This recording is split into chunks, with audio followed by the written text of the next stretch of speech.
And Jonathan Krinsky, Chief Market Technician at Baycrest Partners. Jonathan is making a very bold call that the S&P 500 is headed much higher in the month of April. April's around the corner, Jonathan. So what do you anticipate?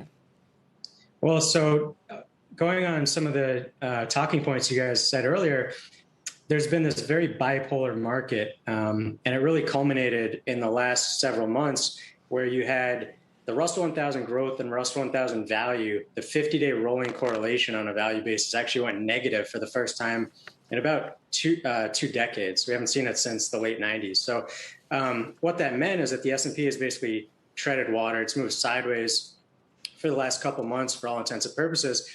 And because we've seen that day to day where one day, one area of the market will be up, and the other area of the market will be down. So we think Friday was actually an early indication, despite all the noise with the TMT space. We actually saw Russell 1000 growth and value both up about 1.6%.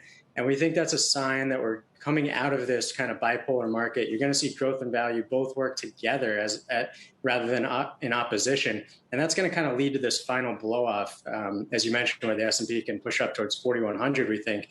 And then as we get into the later part of April, perhaps we'll see some more bigger headwinds for the market. But that's kind of our thinking at this point.